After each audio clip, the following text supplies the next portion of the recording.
मेरे दोस्तों, आपको कैसे अच्छा लग रहा है कि आपका जो पड़ोसी है वो गरीब है, उसके घर में खाना नहीं है और आप एसी की हवा खा रहे हैं? ये बिल्कुल मेरे दोस्तों दुरुस्त नहीं है। खाली फिजूल में टाइम वेस्ट कर रहा है। वेटर उसको झड़क के बिल्कुल गुस्से में जवाब देता है 30 रुपए की। वेटर फिर उस बच्चे से कहता है जल्दी बताओ कौन सी लेनी है।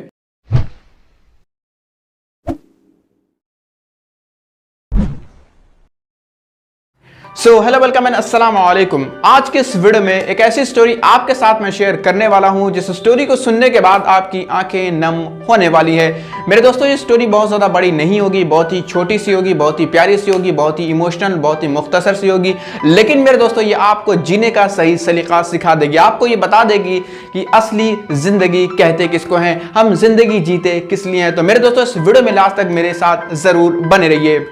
एक 9 साल का छोटा सा बच्चा अपने घर के अंदर बहुत शरारतें कर रहा था। उसके बाबा ने उसे बुलाया, उसके फादर ने उसे बुलाया कि बेटा इधर आओ। बेटे को बुलाया और बेटे को समझाया कि बेटा आप बहुत बड़े हो गए हैं, आपकी उम्र अब 9 साल हो चुकी है, आपकी उम्र अब बढ़ चुकी है, आप बड़े हो चुके हैं। आपकी उम्र जो है ये शरारत करने की नहीं है। आपको अब जो भी चीज़ें करनी है वो सूझबूझ करके करनी है, आपको समझदारी से काम लेना है। बेटा कहता है कि नहीं बाबा, मैं अभी बड़ा नहीं हुआ हूँ, मेरी उम्र अभी शरारत करने की है, खेलने कूदने की है। तो बाबा को थोड़ा सा गुस्सा आता है। बाबा फिर उसको समझाते हैं कि बेटा आप बड़े हो रहे हैं, आपकी उम्र शरारत करने वाली नहीं है। बाबा को ये समझ में आया कि जो मेरा बेटा है, जो मेरा बच्चा है, ये मानने वाला नहीं है, ये शरारतें बिल्कुल करेगा, इसको कहीं बिजी कर देता हूँ। बाबा ने अपने बच्चे को बुलाया, अपने बेटे को बुलाया और कहा कि ऐसा करो बेटा कि तुम जाके बाहर खेल लो, मैदान के अंदर जाके तुम खेलोगे तो तुमको ज्यादा मजा आएगा, तुम ज्यादा अपनी ग्रोथ कर सकोगे।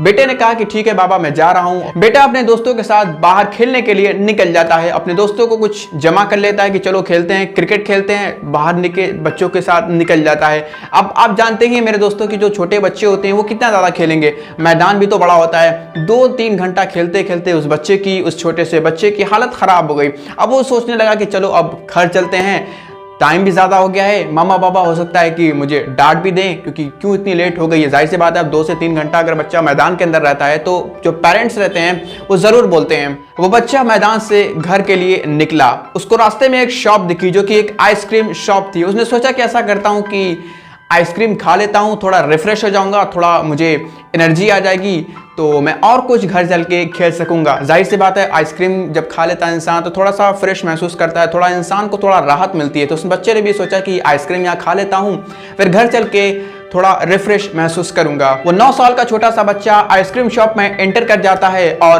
बैठ जाता है, यानी टेबल पे बैठ जाता है और इंतजार करने लगता है कि वेटर आएगा तो मैं उसे ऑर्डर दूंगा।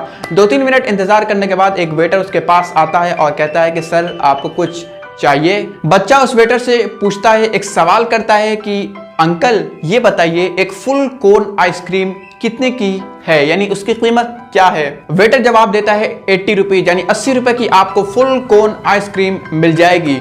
बच्चा फिर अपने जेब के अंदर हाथ डालता है, वो फिर कुछ अंदर टटोलता है या फिर पता नहीं क्या करता है। फिर वो उस वेटर से पूछता है कि अंकल ये बताइए कि जो हाफ कोन आइसक्रीम है वो कितने की पड़ेगी। वेटर को लगता है कि भैया इसके पास पैसा है नहीं, खाली फिजूल में टाइम वेस्ट कर रहा है। वेटर उसको झड़क के बिल्कुल गुस्से में जवाब देता है 30 रुपए की। वेटर फिर उस बच्चे से कहता है जल्दी बताओ कौन सी लेनी है। वो बच्चा एक छोटी कोन ऑर्डर करता है, उसकी बिल को पे करता है, आइसक्रीम खाता है और उस शॉप से बाहर निकल जाता है। जब बच्चा उस आइसक्रीम शॉप से बाहर निकल जाता है अपने घर के लिए, तो जो वेटर था वो उसकी डेस्क पे, उसकी बेंच पे आता है, उसकी खाली जो प्लेट रहती है और उसकी जो बाउल रहती है जिसमें वो आइसक्रीम खाता है, उसको सोचता है कि वो अब वापस ले जाए, रख दे अंदर। जैसे ही वो वेटर उस बच्चे की प्लेट एंड बाउल को उठाता है, उसकी आंखों से आंसू निकलने लगते हैं, वो तेजी के साथ रोने लगता है। अब आप ये सोच रहे होंगे मेरे दोस्तों कि ऐसा क्या हुआ था कि उस वेटर के आंखों से आंसू आने लगे।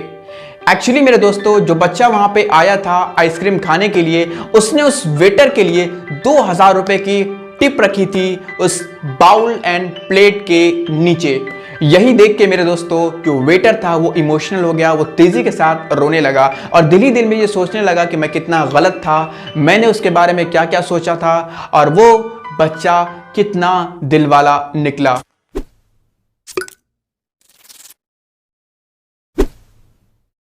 जिंदगी अगर आप अपने लिए सिर्फ जी रहे हैं तो ये जिंदगी नहीं है।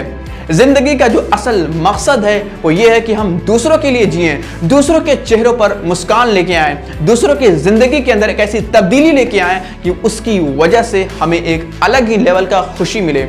अल्लाह ने, भगवान ने, गॉड ने जितना भी हमें नवाजा है उससे हम लोगों में कितना ज़्यादा बांटते हैं, कितना ज़्यादा तकसीम करते हैं, ये असल ज़िंदगी का मकसद है। ये ज़िंदगी का मकसद बिल्कुल ये नहीं है कि हम जितना भी अल्लाह ने, भगवान ने, गॉड ने हमें दिया है वो सिर्फ हम अपने ऊपर खर्च कर दें, दूसरों के बारे में हम सोचे ही ना। मेरे दोस्तों, अगर हम अपनी ज़िंदगी के अंदर किसी चीज़ को अगर असल खुशी कहते हैं, दिली खुशी कहते हैं, एक ऐसा अंदरूनी सुकून कहते हैं कि वो कहाँ मिलता है, वो कब मिलता है, तो मेरे दोस्तों वो तब मिलता है जब हम किसी दूसरे की मदद करते हैं, किसी ऐसे इंसान की मदद करते हैं जो सच में उस चीज़ का हकदार है। उस शख्स की मदद करके, उस इंसान की मदद करके हमें एक ऐसा सुकून मिलता है मेरे दोस्तों जो कहीं भी इस दुनिया के अंदर हमें नहीं मिल सकता। अक्सर हमारे आसपास बहुत सारे ऐसे लोग मौजूद होते हैं जो सच में बहुत ज़्यादा गरीब होते हैं, लेकिन वो खुददार होते हैं, वो किसी से मांगते नहीं हैं, वो किसी से भीख नहीं मांगते हैं, वो किसी के सामने हाथ नहीं फैलाते हैं। हमें उन लोगों की तलाश करना है, ऐसे गरीबों की तलाश करना है, ऐसे लोगों की तलाश करना है, उनकी मदद करना है। जब उन लोगों की हम मदद करेंगे, ऐसे लोग मेरे दोस्तों सचमुच हकदार होते हैं, उनकी अगर हम मदद करेंगे, उनके दिलों से जो दुआ निकलेगी, जब वो दुआ हमारे ऊपर लगेगी तो हमारी ज़िंदगी संवर जाएगी। हम अपनी ज़िंदगी में अगर कितना भी स्ट्रगल क्यों ना कर रहे हो, उनकी दुआ हमारे साथ रहेगी, माँ बाप की दुआ हमारे साथ रहेगी। दुनिया की कोई ताकत हमें रोक नहीं सकती किसी भी बड़े से बड़े अचीवमेंट को अचीव करने से। और मेरे दोस्तों, आपको कैसे अच्छा लग रहा है कि आपका जो पड़ोसी है वो गरीब है, उसके घर में खाना नहीं है और आप एसी की हवा खा रहे हैं? ये बिल्कुल मेरे दोस्तों दुरुस्त नहीं है। आपको उसके लिए इंतज़ाम करना पड़ेगा। मेरे दोस्तों, अगर आप उसके लिए इंतज़ाम करेंगे तो बाखुदा बता रहा हूँ, दिल से कह रहा हूँ मेरे दोस्तों, आपको जो सेटिस्फैक्शन मिलेगा, जो आपको दिली खुशी मिलेगी, वो आपको कभी भी किसी काम में भी नहीं मिल सकती। एक ऐसी दुआ आपको उस शख्स की लगेगी, उस इंसान की लगेगी जो आपके दिलों को, जो आपकी ज़िंदगियों को संवार के रख देगी। और आखिरी बात मेरे दोस्तों, कभी भी किसी शख्स की, किसी इंसान की मदद इसलिए मत कीजिएगा कि जब वो ठीक हो जाएगा, जब वो अपने पैरों पे खड़ा हो जाएगा तो वो आपकी मदद करेगा। तब मेरे दोस्तों सिचुएशन दूसरी हो जाएगी। आप उस वक्त अगर इस तरीके से मदद करते हैं तो मेरे दोस्तों आपको दिली खुशी नहीं मिलने वाली है। आपको अल्लाह ने, भगवान ने, गॉड ने जो भी दिया है बस इसलिए दीजिए कि मैं अल्लाह की रज़ा के लिए दे रहा हूँ, मैं भगवान की रज़ा के लिए दे रहा हूँ, मैं गॉड की रज़ा के लिए दे रहा हूँ। इससे मुझको सुकून मिलता है, इससे मेरा गॉड, मेरा अल्लाह मुझसे खुश होता है, मुझसे राज़ी रहता है। मेरे दोस्तों, आपको आज के इस वीडियो में समझ में आया होगा कि दूसरों के लिए कैसे जीना है। अपने लिए जी रहे हैं तो मेरे दोस्तों ये ज़िंदगी नहीं है। दूसरों के लिए जीना ज़िंदगी का असल मकसद है, ज़िंदगी का असल नाम है। मेरे दोस्तों, जितने भी बड़े से बड़े लोग होते हैं, जो सचमुच बड़े होते हैं, दिल से बड़े होते हैं, वो लोगों के लिए जीते हैं, लोगों के लिए काम करते हैं, लोगों को देते हैं।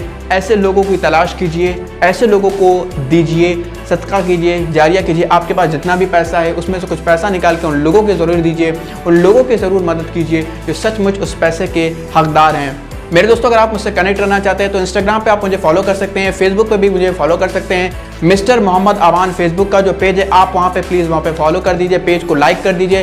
दूसरा काम आप ये कीजिए कि इंस्टाग्राम पे आबान राइट्स की नाम से मेरा पर्सनल अकाउंट है, जहाँ पे आप मुझसे बातें कर सकते हैं, जहाँ पे आप मुझसे कनेक्ट रह सकते हैं। अगर आपको भी कोई स्टोरी शेयर करना है मेरे साथ तो आप वहाँ पे बिल्कुल कर सकते हैं। अपनी ज़िंदगी की अगर स्टोरी है तो भी वो आप मुझसे शेयर कर सकते हैं। मैं ज़रूर अगली वीडियो में उसे बयां कर दूंगा लोगों के सामने और आपका नाम भी ले लूँगा। तो खैर मेरे दोस्तों, आज के इस वीडियो में इतना ही था। तो ख्याल रखिएगा अपना, मिलते हैं एक नई वीडियो में, एक नई स्टोरी, एक नए मोरल, एक नए वैल्यू, एक नए लेसन के साथ।